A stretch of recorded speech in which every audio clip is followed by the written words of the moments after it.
During ancient times, man was challenged with going afield to procure meat for the family through the taking of great beasts. The Alaskan bull moose is the largest ungulate in North America, and except for brief periods during the mating season, lives a solitary life. They won't easily relinquish their life-giving flesh, but as a solo bow hunter who chooses to go off the grid each year in search of excitement, the moose offers the perfect pairing of prey to predator. I hope you will join me as my adventures unfold amongst Alaska's great vistas, breathtaking scenery, flowing streams, and the harshness of remote wilderness. I travel to 3 mountain ranges including the Chugach, the Aleutian, and the Alaskan Range to find my quarry, internal resolve, spiritual peace, and to be tested while chasing solitude.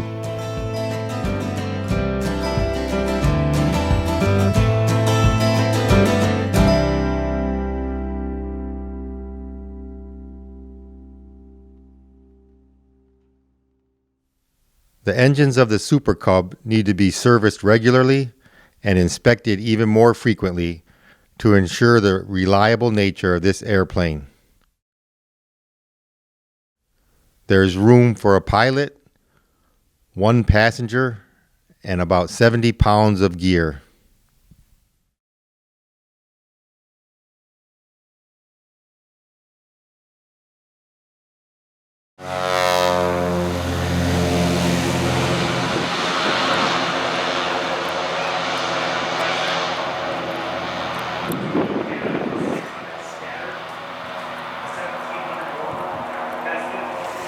Heading out for my moose hunt. This is a big Super Cub to be flying in. It has big tender tires, land on a gravel bar along the river. Typical Alaskan weather today is rain, but the clouds are getting a little bit higher, so we'll probably fly out in the rain underneath the cloud cover. As long as you don't have fog on the ground, we'll be okay.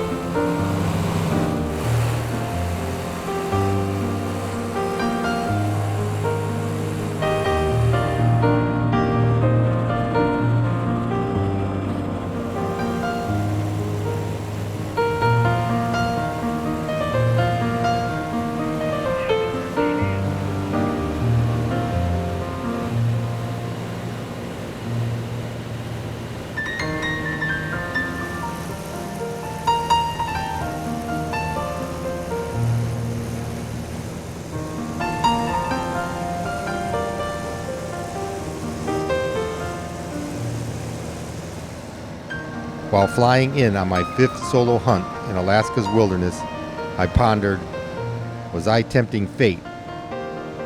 But I found solace in knowing that even in solitude, I wouldn't be alone. After all, I would bring with me woodsmanship, knowledge through experience, and a relationship with God and friends.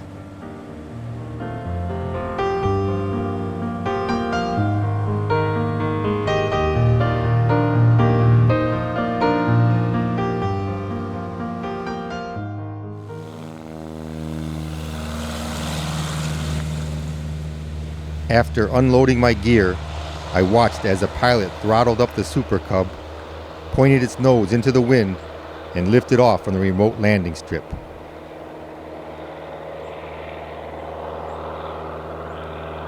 The small plane disappeared in the distance, taking with it my only connection to civilization. I was alone, and it felt as though I had just gone back in time.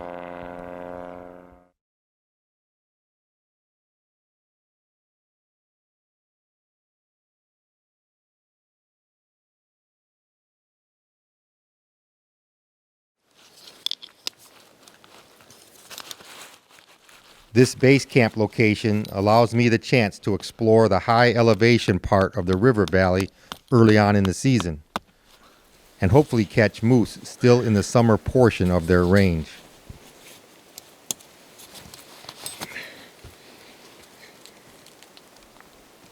Always had trouble with zippers, so I had my sister-in-law sew 3-inch wide strip of Velcro on the inside of my tent door all the way around. And it can just goes right on up. Real easy. It goes all the way up. The wind isn't going to knock it down. It's just a little noisy when you open it up in the morning.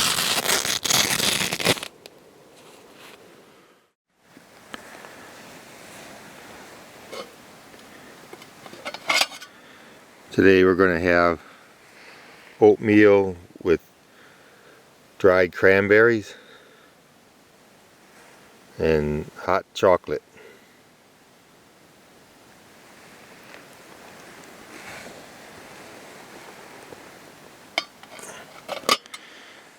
Use that lid to keep everything hot in there till it gets soft.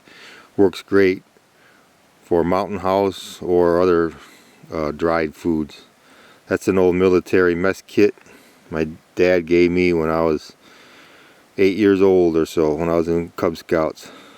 And I kept it all through my Boy Scout years, and I use it on just about every hunting trip I go on.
In the afternoon of the first hunting day, saw a bull already.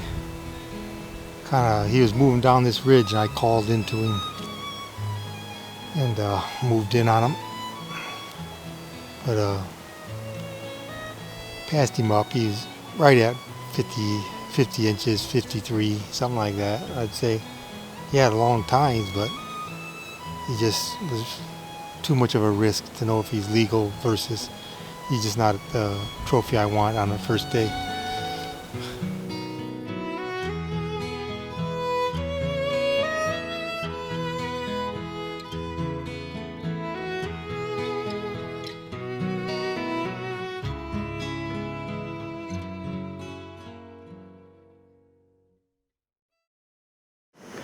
I use the Jetboil to help sterilize the water. I always leave a little water left in that pot, and that's what I use to rinse out my my pans and my mess kit. Got some Mountain House chicken and noodles.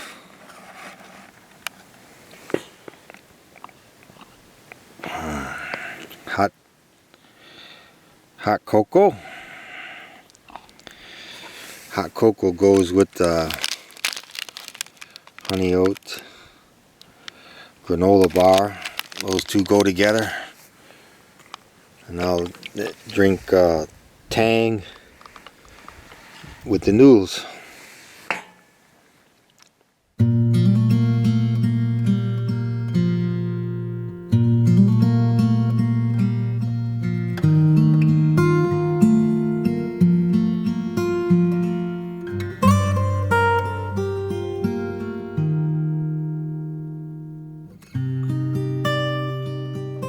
I often get asked if I ever get bored on these solo hunts. And the answer is usually no, because my mind is always occupied with thoughts of home, family, and friends.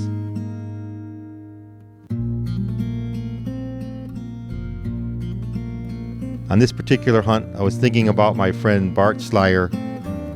It was the 10-year anniversary of Bart's passing. He was a solo bow hunter like myself. He was a naturalist and a large predator capture expert. Bart eventually moved to Alaska, and I remember the stories of him and Paul Schaefer stalking up close enough to a Kodiak brown bear for Bart to get an arrow into its side. After taking the bear, Bart was inspired to build his own bows, which in turn inspired me to make my own bows to hunt with.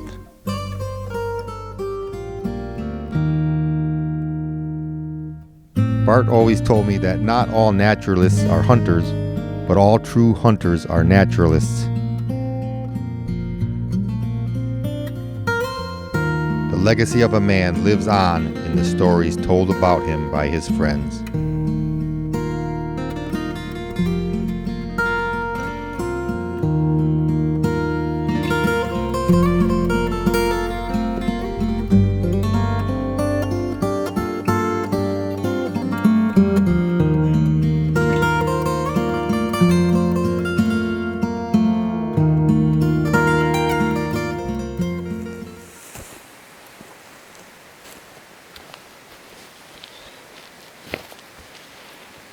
Went up here moose hunting in Alaska alone. I carry a sidearm. I use a 454 Casull Ruger Super Red Hawk. It's a pretty heavy gun, but I don't seem to mind it, I guess, after you've worn it a while. But it's got a good load, long, heavy cartridge, 300 grain, jacketed bullets. I also it's a double action revolver. My holster I handmade. It's out of a little bit softer leather. I wanted to make sure that the trigger guard was covered by the holster because you're going through a lot of tag alder and willow brush. So if you get one, you make sure that your holster covers your trigger completely. I also had a strap over with a notch in it in the strap to make sure that that hammer doesn't accidentally come back on you with the strap. I also added a feature, I sewn in a pocket there where I have a small dowel rod. Actually it's a end of an arrow, a footed shaft, and you can use that to dislodge some of the casings if perchance, like this gun, all of the casings come out at once, you know. So but if one hangs up, if you have to shoot 6 rounds and one of them hangs up, then you won't be able to get your fired spent casings out as easy. So I always carry an extra push rod just in case. Anyway, some people may ask about the gun I use. This is what I use up here.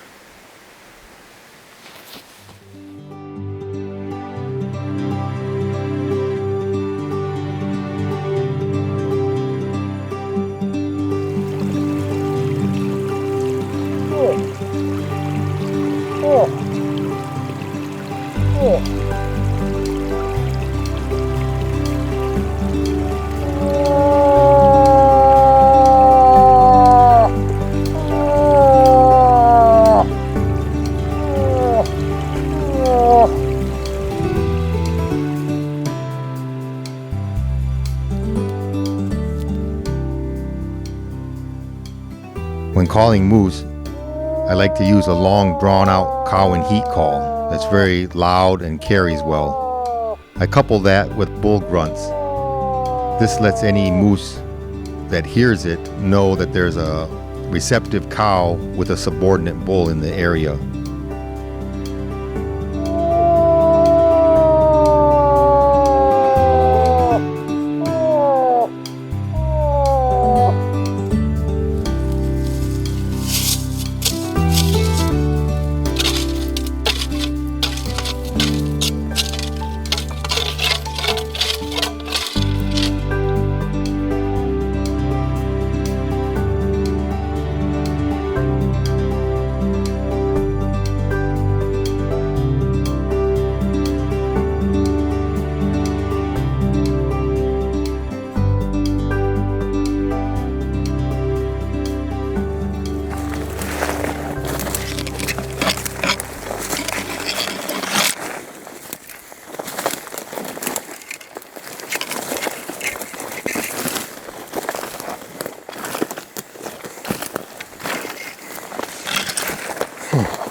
There it is. Nice bull.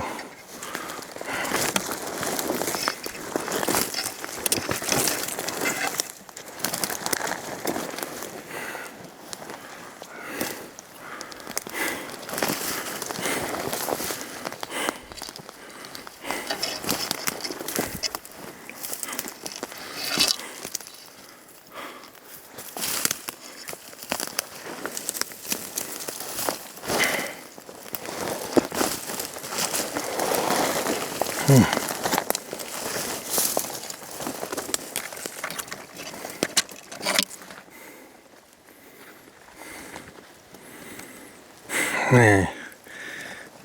Hi. There he is.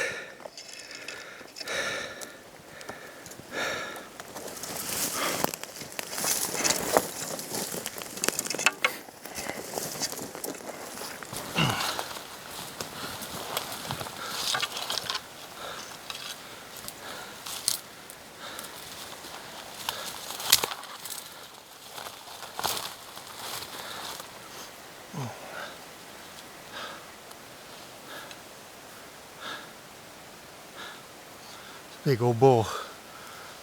I saw him yesterday with another bull, and he was the wider of the two. The other one had more points and had three brow points, but on each side. But I don't think it was as wide as this guy, so I passed him up. I wasn't sure if that one was 50 inches or so. He was hanging out with this one though. And I finally was calling like a cow in the heat, and just getting response, a grunt every once in a while, but nothing really coming in. And I was just about ready to give up and headed down. I was going to head towards camp, and spotted the other bull first. He's like, I think he has 12 points on the side with 3 brows. And saw him first, and so I started sneaking up on him, trying to get him on video. And then I saw this guy down in the brush. He's a much wider bull, so he had a nice swoop to him up here. Nice swoop. So anyway, I belly crawled, got on a moose trail, and just kept crawling and crawling and crawling until I get up to him, watching my wind. And they were down in this bottom over here, and finally they come out of there, and I was crouched down, and he's come up by me, and it was about 25 yards, and the other bull was watching me. So when it put its head down, then I got a chance to move and stand up, get up from my crouch, and I stood full erect, and this guy was just slightly quartering away. I hit him on the opposite side. He ran about 30 yards or so and just crashed and piled up right here. Pretty knew he was dead right there. I could hear him breathing and stuff, and then he just quit. So super happy, super happy. He got a bad leg, and now I got to pack this guy out, so I got a lot of work to do.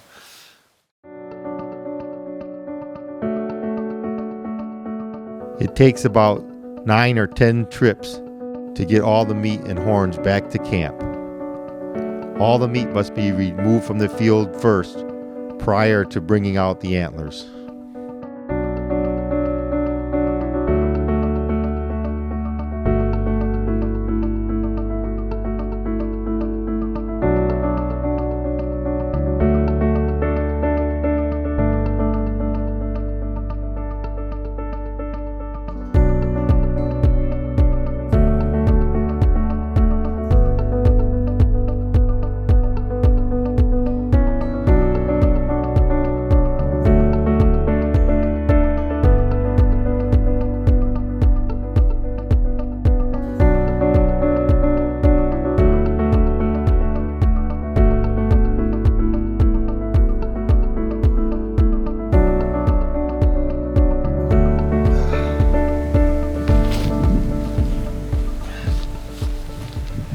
Here I am back at camp now, and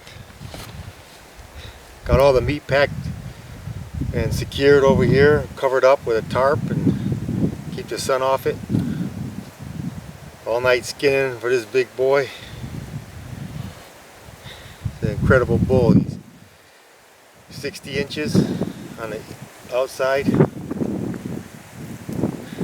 and a perfect heart shot at about 25 yards. He's with another bull. I crawled up to him into where they were, about, I don't know, 75, 100 yards. My hands and knees staying below the dwarf birch so they couldn't see me. And he got chasing around and sparring and stuff, and I guess this one was a little bit wider bull. The other one was a nice one, had more points and probably even wider palms.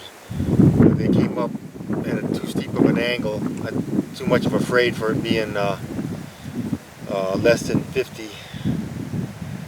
Come to think of it now, if this one's 60, that other one was probably, maybe it was over 50, but I just couldn't bet on it. So I saw the swoop on this guy. Nice drop to the beams when it leaves the head and it flares out the back, so I knew he was certainly legal.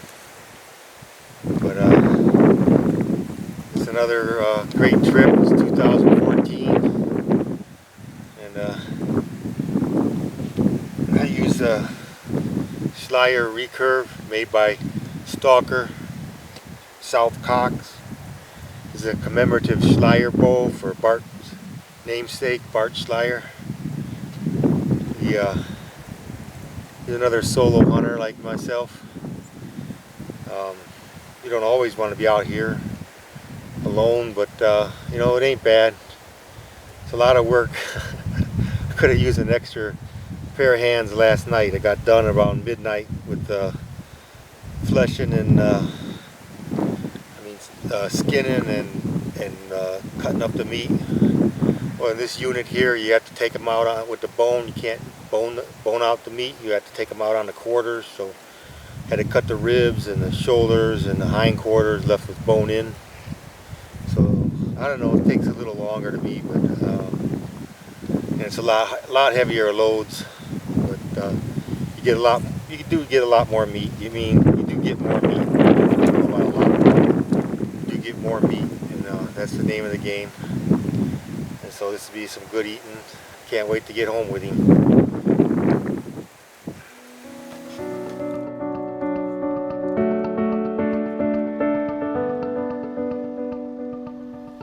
It takes 2 trips using a Super Cub to fly all the meat and antlers from one moose back to town.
My gamble of a drop camp at the upper end of the river valley paid off.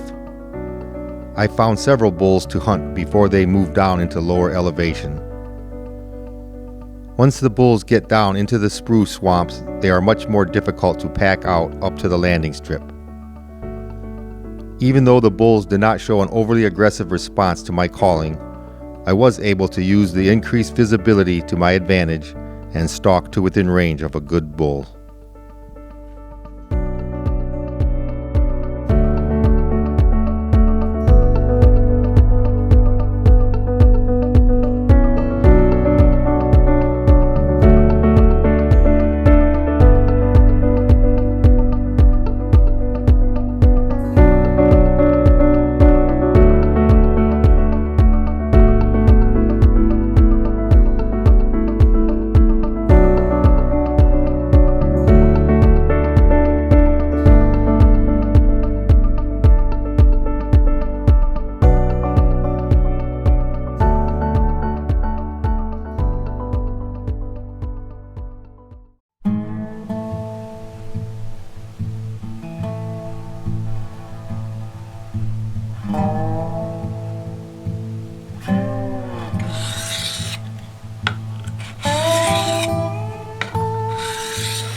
Sharpening a knife is part of the preparation process prior to the hunt.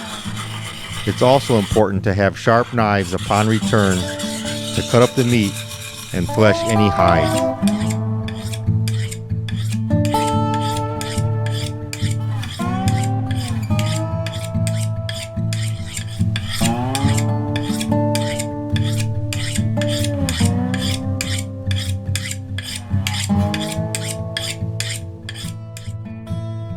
The precious meat that we get after a successful hunt is very important. Not only does the meat nourish our body, but the animal lives on in the stories told during the meal.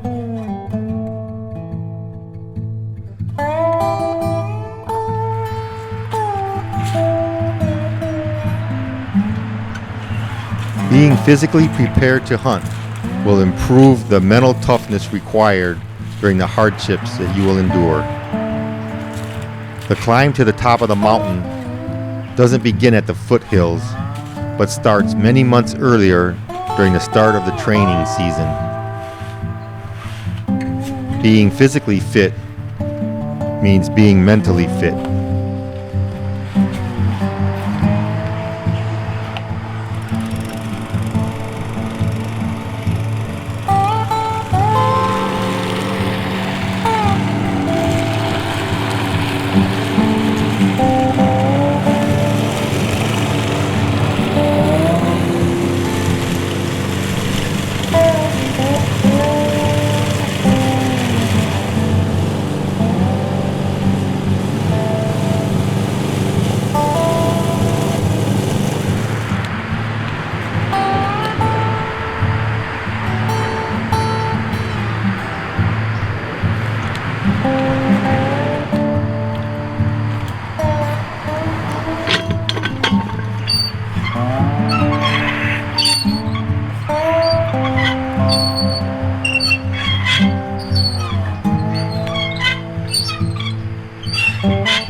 There's just absolute stillness out here.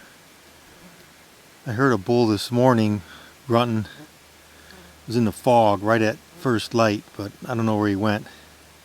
So I'm up here on my lookout glass and I can see for miles in all directions.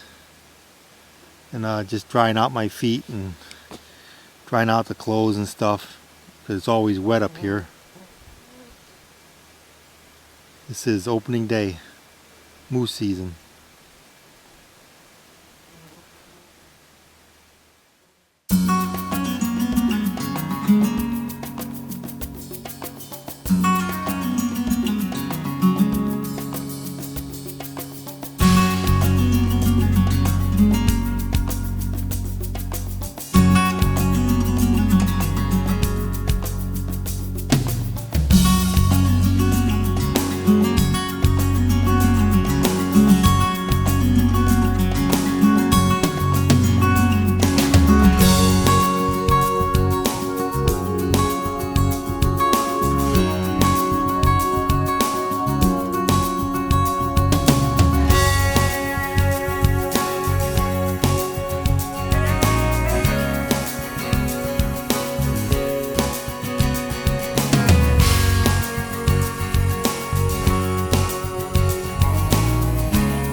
I did feel kind of bad after calling in a bull using cow and heat mimicry.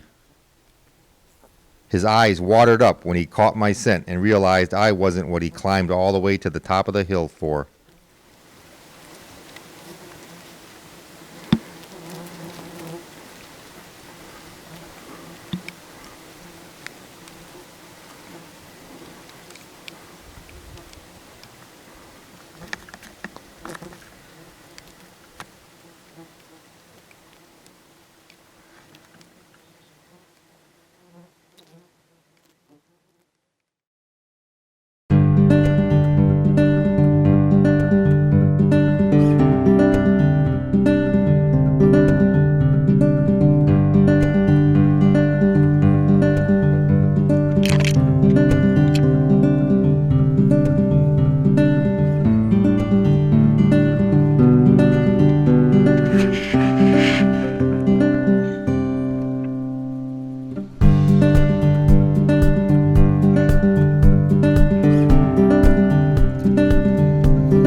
Another advantage of the water crossing is that moose tend to congregate along the waterways of lakes and rivers, and especially during the mating season.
Getting towards the end of the hunt. Nothing yet. Passed up a couple bulls, but that was it. Pretty slow. Raining today, kind of socked in here for a little while. Was out this morning, but didn't see anything, so raining all the rest of the day, so I'll probably go out here in a little bit.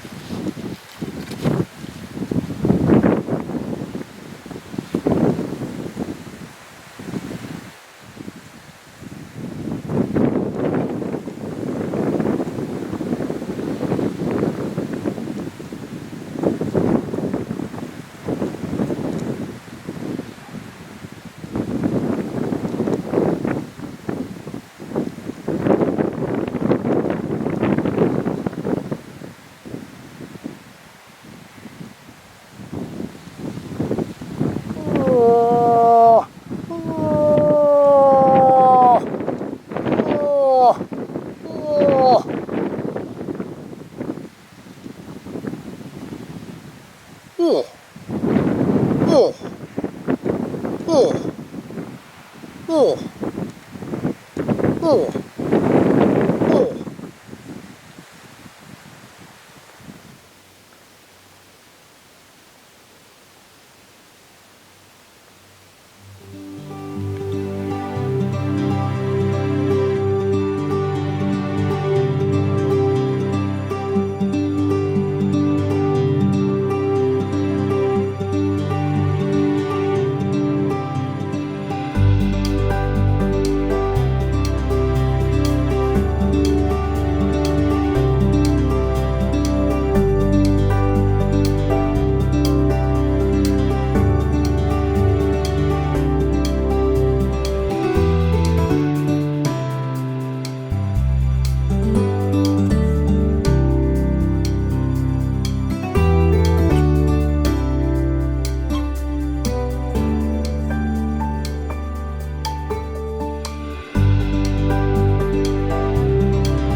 Without being on a river corridor, there just wasn't a good increase in new bulls into the area before the season closed.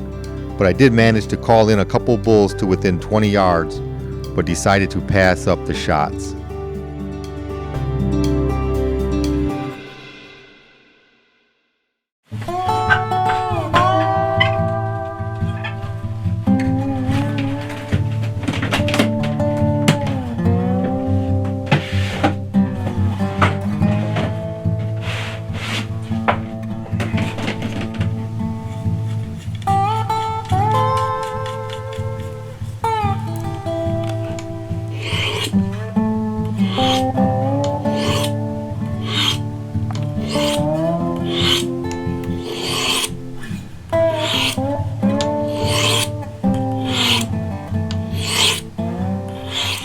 I use 2-blade broadheads for heavy-boned animals like moose and elk, and 3-blade heads for other big game like deer and bear.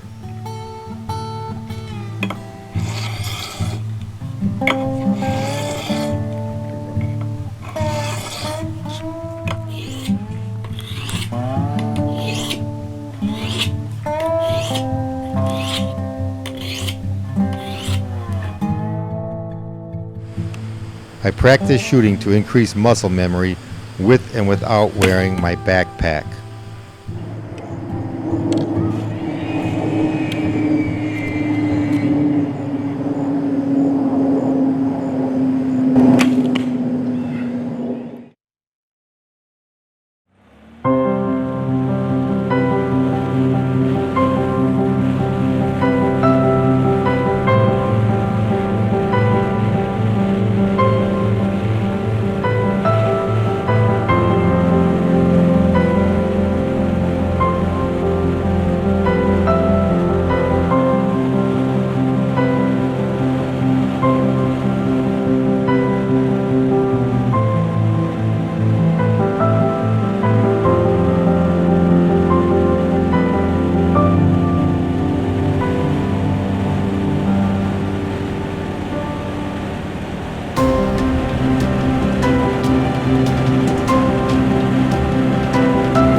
grizzly bear tracks are much wider and leave a deeper imprint compared to those made by a black bear.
During downtime, I think about how my friends Monty Browning and Brian Burkhart are doing on their moose hunt.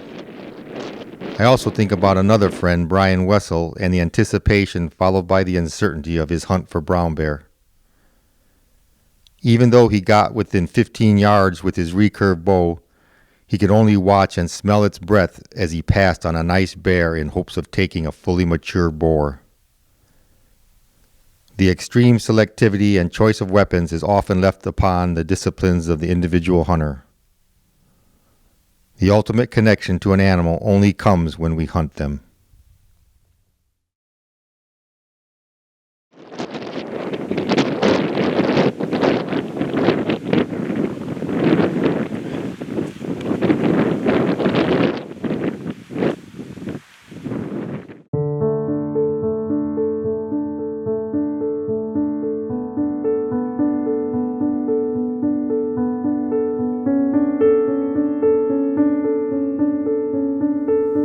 Back home, if your car breaks down, you may have to call a tow truck.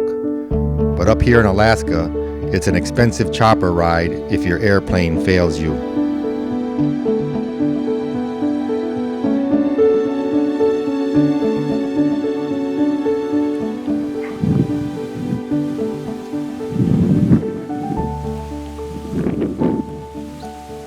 There's 12 tall sheep over there. One ram with him. I can't see how big he is.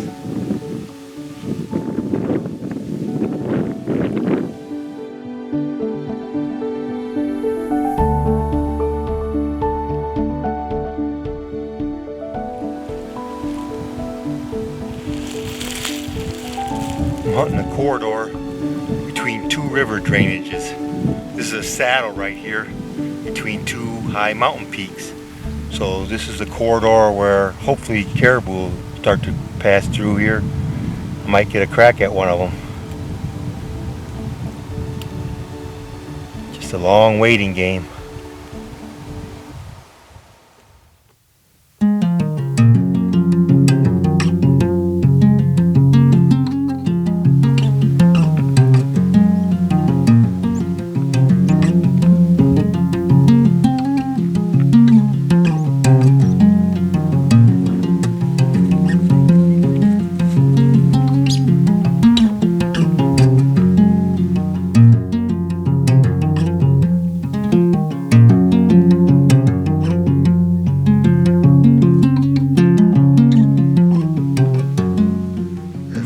Caribou trail coming through the bottom of the valley.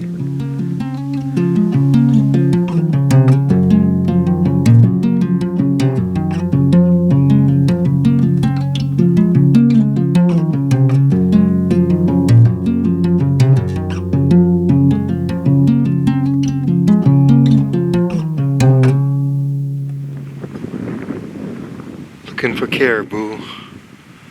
Not much up here. You must have to come a long way to get to me because I don't see any for miles.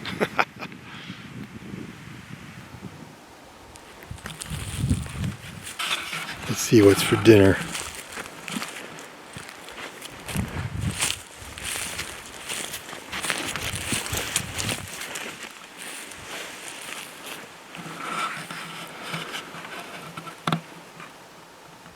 Nice, spacious.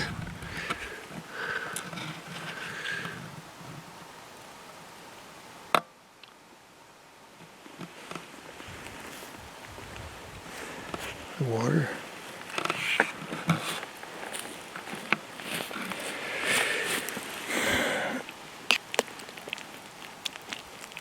It's almost done, still hot. Mashed potatoes. Still hot. Just need to get some salt and pepper.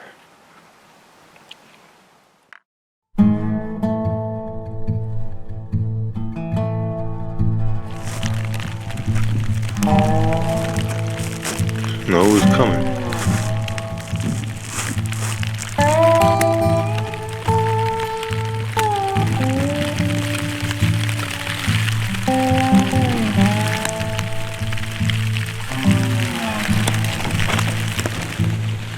It's been raining since 10 o'clock last night.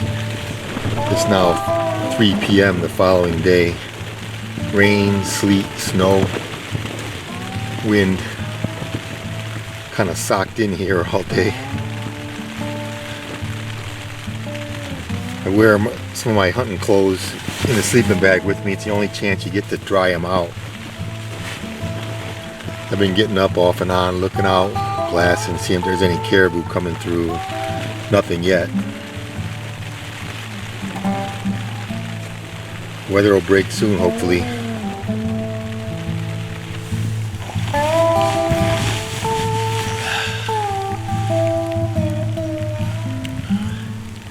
This is Alaska too. A lot of cold and wet. No caribou yet, but still waiting.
Hunting alone for extended periods in a place with little or no chance for immediate help is not for everyone. But it can be a place for rejuvenation and making the time for life's resolutions. It's not a place to avoid responsibility, and going out into the deep woods is certainly not a good idea if you are depressed. Being alone for extended periods on a high mountain hunt can test the resolve of rugged individuals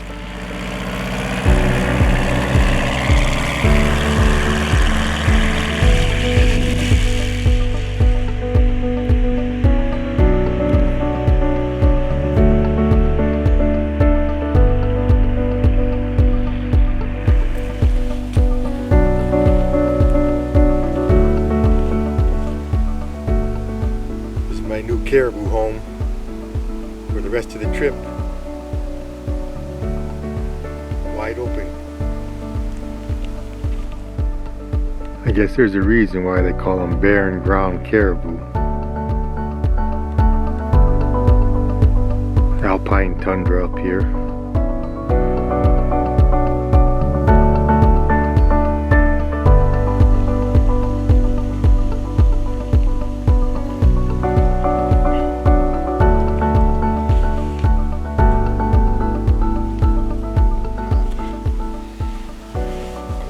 Got a glove with no thumb on it.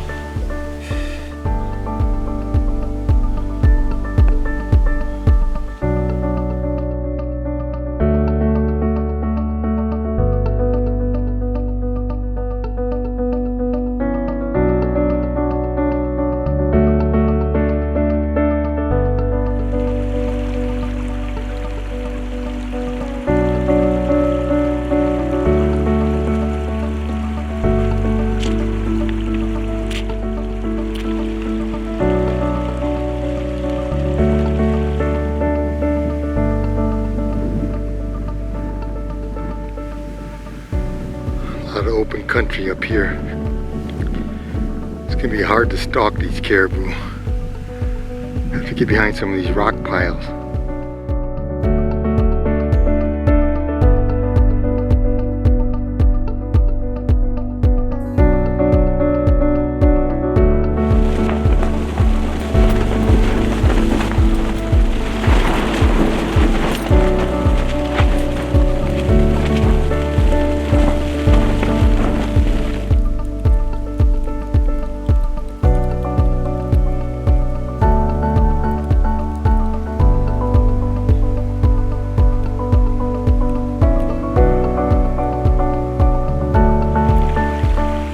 Fog is rolling back in too. Snow and fog. Closes off the whole valley to visibility.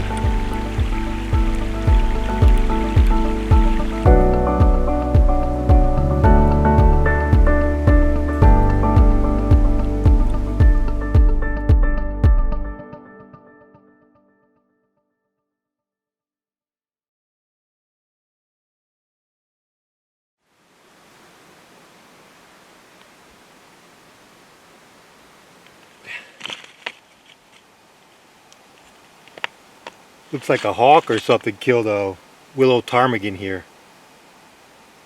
All white feathers. Some brown. The ptarmigan are two-tone this time of year, changing to all white soon.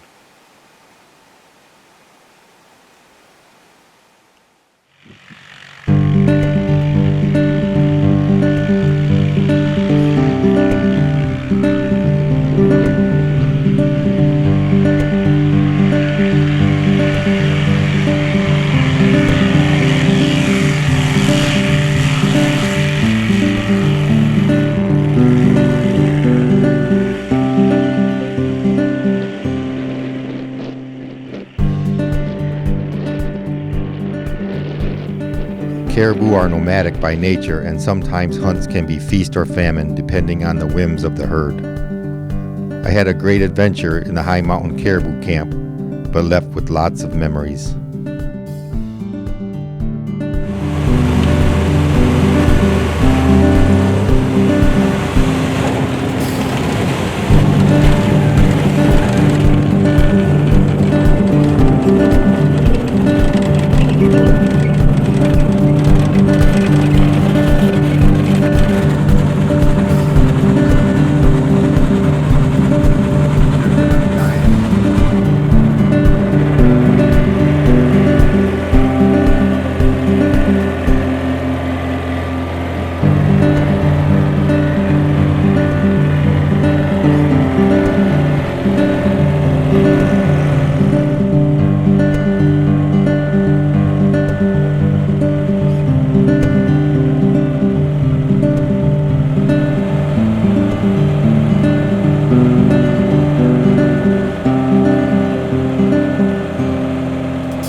Pretty nice bull right there.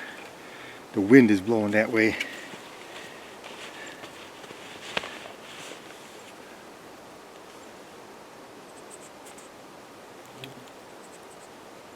The wind was blowing right towards that bull. This is about as far as I could go. I was trying to bring him across that draw there, but he wouldn't come, and he'd come into my scent trail anyway. Lots of fun.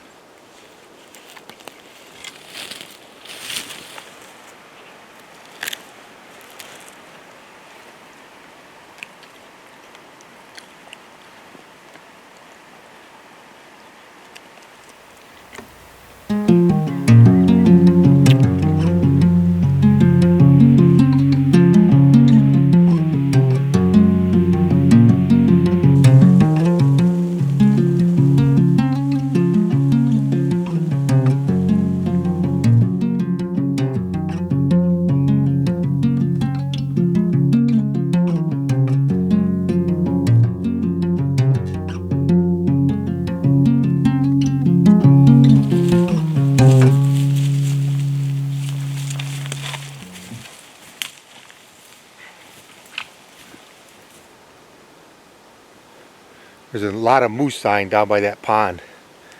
It's a little slough of a drainage right there. A lot of sign. So I want to go down there and check it out. It looks like in a willow marsh. Real thick. Moose love this stuff.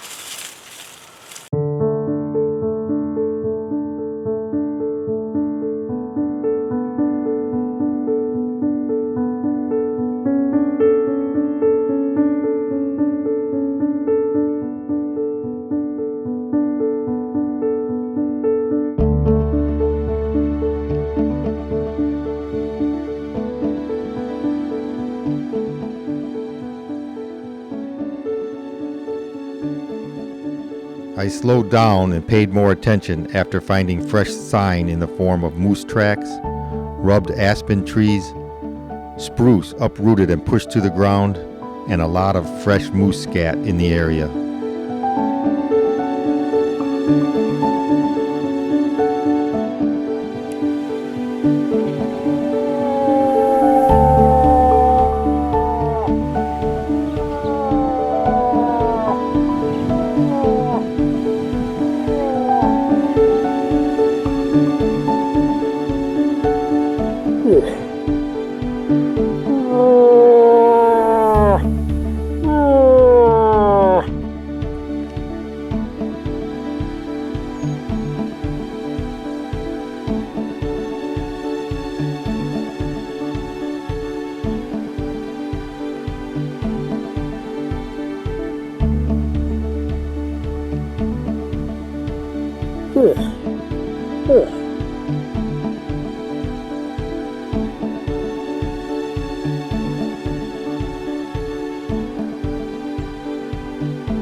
Oh. Oh.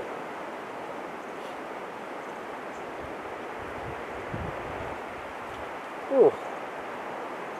Oh.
Wherever possible, I like to get elevated so that the rising thermals keep my scent above any moose that's below me. It's called death from above.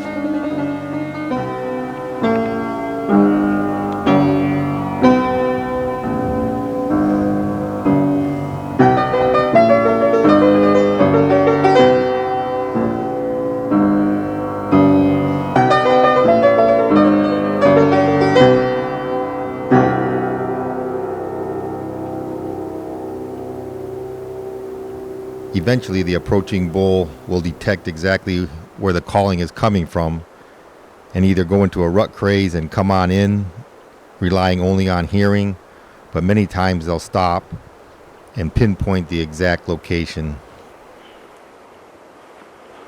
They'll either lock up or start to circle your location and eventually catch your scent.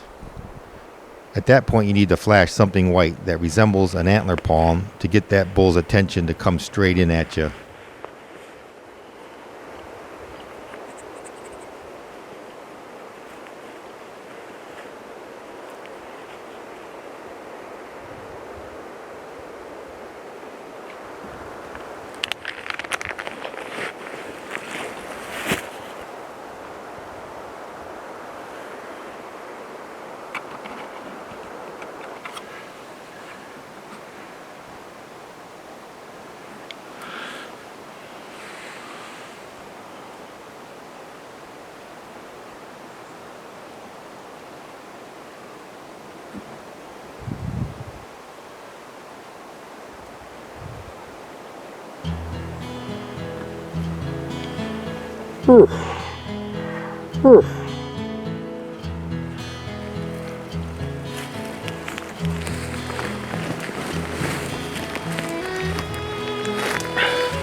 After a week out here amongst God's beautiful nature.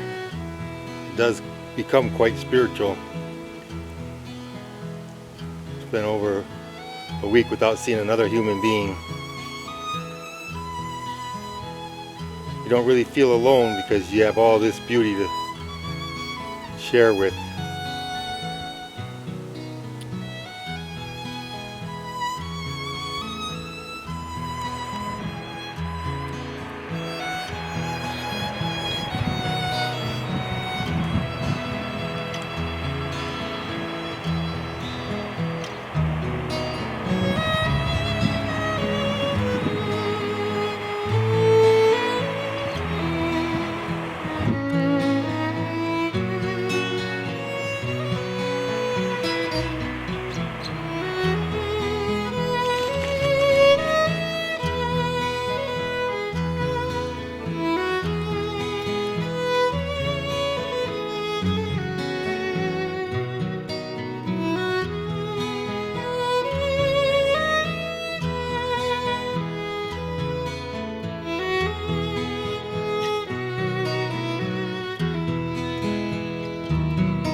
I find myself smiling when I think of my granddaughters getting a chance to develop outdoor lore and nurture their love of archery. One more. Okay, hold your feet right. Do it yourself. Okay, shoot it. Hold it all the way back. No, Oh, I missed it. you missed it, but you gotta put it all the way back to your face. Hold it. No, it's your turn. Hold it down here. Hold it down here. Okay, give it back to your face. Woo! Oh my gosh, she even hit the thing. Yeah. But then it going. Okay, hold it. Yes! Like a lot of siblings, the youngest ones follow in the footsteps of their older sisters.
If you don't have a decoy or a scapula or something to flash with, you can find a piece of wood, bark, something that's white.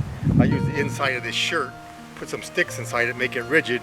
You can flash like this. All you want to do is you can turn it sideways and flash the bull to get him to come to where to see you. You know, so you hear him. You've been grunting. He's looking for you from sound.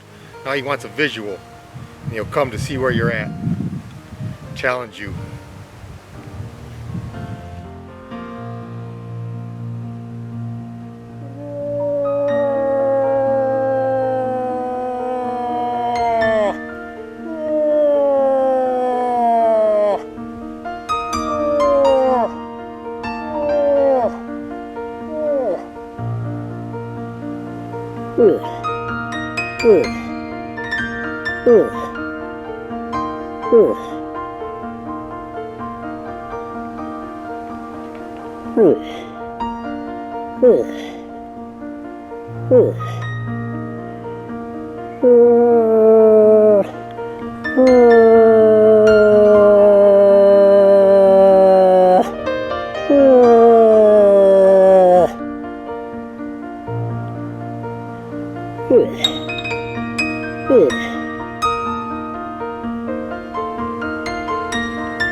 If your flashing works and the bull goes into a rut craze, he'll come in posturing, rocking his antlers side to side. Many times he'll also turn broadside to show off his girth. This is a great opportunity for a shot.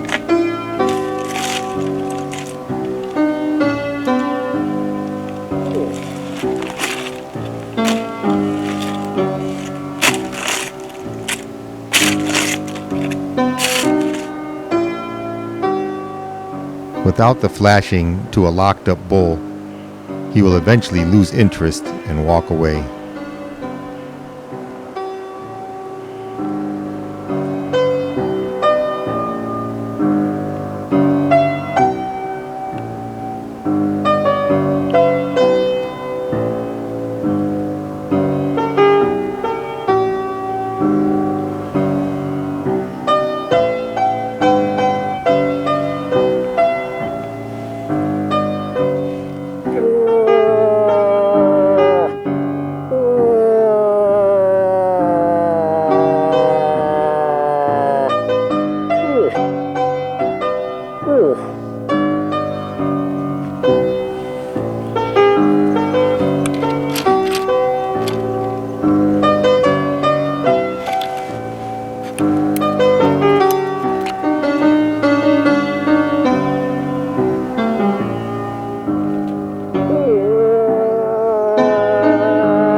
I called up a moose from the canyon there. He was on a beaver pond. I called him all the way up here to the top of this ridge.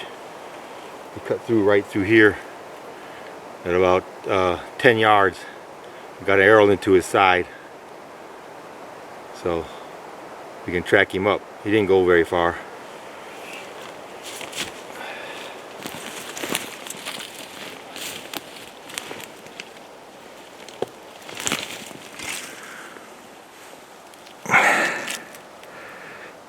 Here's my broken arrow.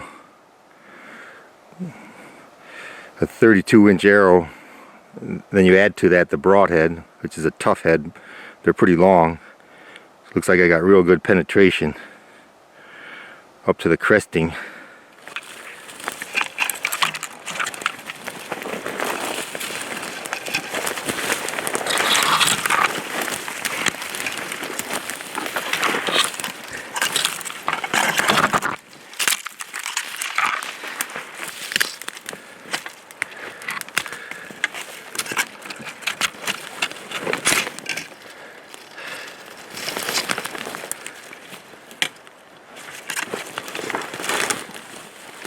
There he is.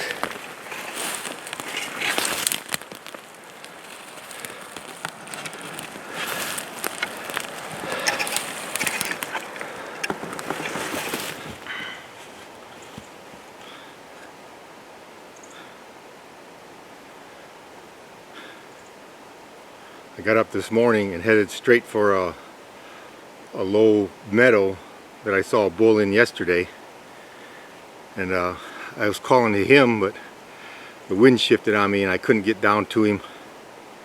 Anyway, this morning I go to the same spot, started cow calling and grunting, and I could hear sloshing down in the bottom.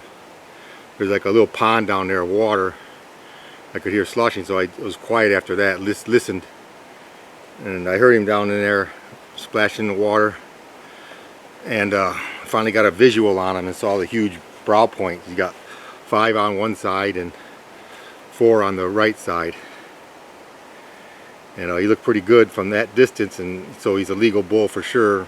I wasn't sure how wide he was, but I kept calling at him and brought him all the way up to the top of the hill where I was. Took a little while, but eventually he came, and he come by me at about 10 yards. I hunkered down in the shot, so I was watching the wind to see which way it was going, so I moved back about 10 yards or so, about 20 yards, and then I eased forward as I heard him coming up. So I got to about 10 yards and he walked about 5 yards of where I was standing before. So at first I thought he was going to come right at me, because he got to the top of the hill and turned straight at me, and then he rotated, and the shot was about 10 yards through the brush. It was a big opening there. I got a good hit on his side, penetration up to the cresting, with a nice tough head, broad head. He's about 69 inches wide, I'd say, measuring the outside spread. Shot him with a 65-pound tall tines bow. Couldn't be more happier than with this bull. He's got everything. He's got ridges on the beam. He's got all gnarly front end. The cape's going to be a mess, but he's got a big hunk of bone there, like a third point was coming out between his head there. He's been rubbing like crazy. He's got a hole in the tine, so I don't know if he's fought with another bull or not, but there's a hole right through the beam. But a huge ridge on that side, palmated ridge. Just a magnificent bull. Just beautiful.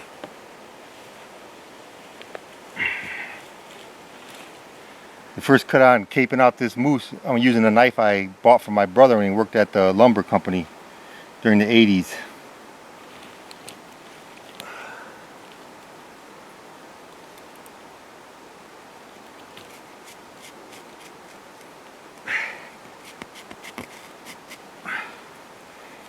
First thing we do is get the skin off.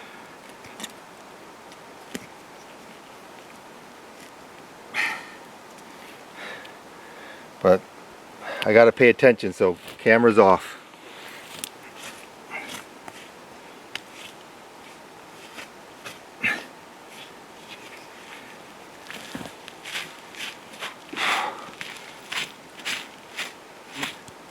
This is where the broadhead went in, right there. A little high in the lungs, but right behind the shoulder blade. He died pretty quick. I'm gonna get all this meat off of this guy. It's great eating. Moose is awesome. Make sure your knife strokes are always away from you. Don't cut towards yourself. Yeah, I got plenty of time today. It's a beautiful day. One thing I'm worried about is the sun shining on me.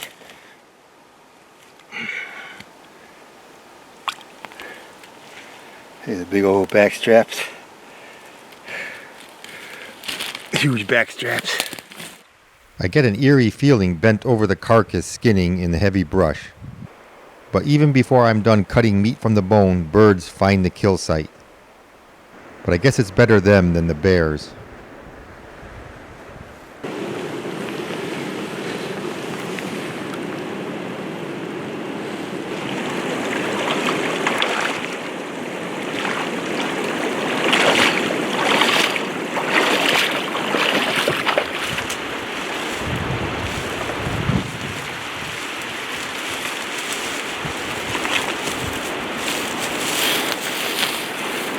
At the end of a long day, packing out 10 trips of meat, cape, and horns.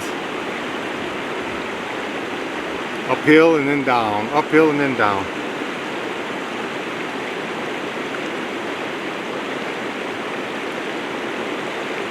Get all the meat out.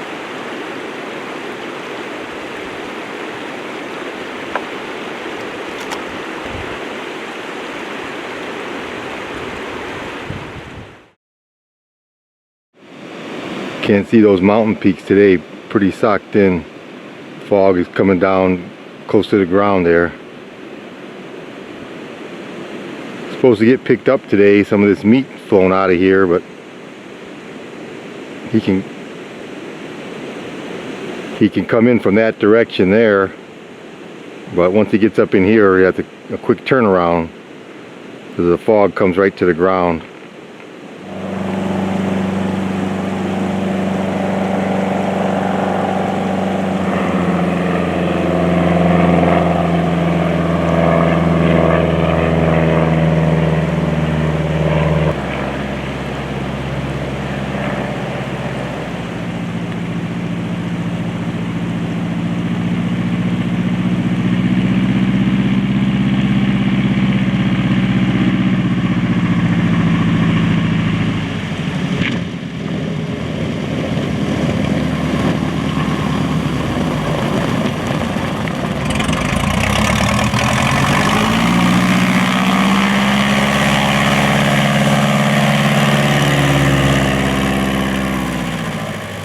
As I leave Alaska, I'm overjoyed with the meat that will fill my freezer and an even bigger pile of memories and stories to tell. I realize that in some ways marksmanship can be bought, while woodsmanship must be earned. I'm glad I chose to hunt for close encounters and thereby find reward even in my failures.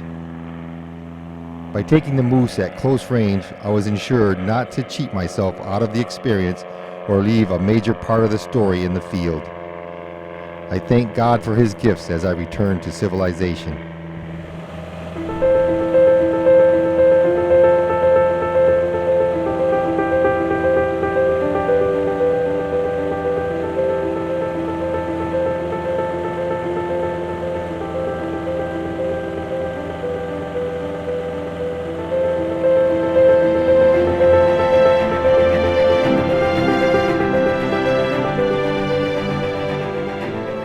Moose, great boreal beast, seeks not confinement of lair, unlike predatory cats and burgeoning bear.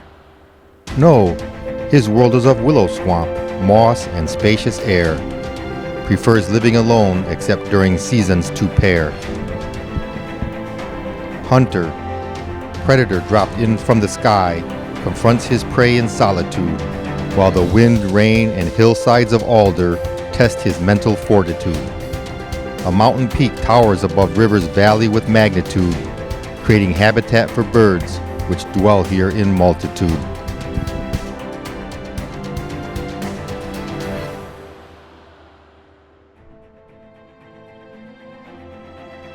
River.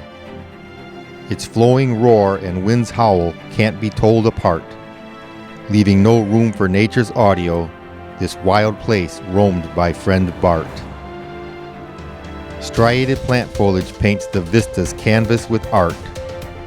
Ground cover ridge acoustics blocks noise, except for beats of my heart.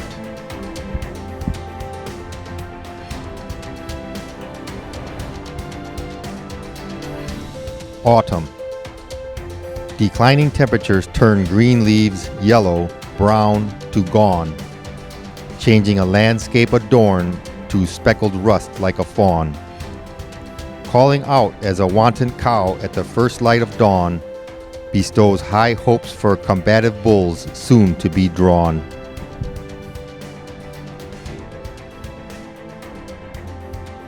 Arrow. Tool for bloodletting which hunter's bow turned loose. Performs its precision task perfect, piercing both sides of bull moose. Precious meat relinquished, strapped to frame with rope's noose. Days spent packing 9 heavy loads to camp, with antlers caboose. Wilderness, vast wild place that beckons, a familiar home never to fear it. Listen close to aspen breezes, it's God's voice believed if only we hear it. Civilization briefly departed enables ancient man's passion to inherit, connecting us to nature's trust while embracing the same solo spirit.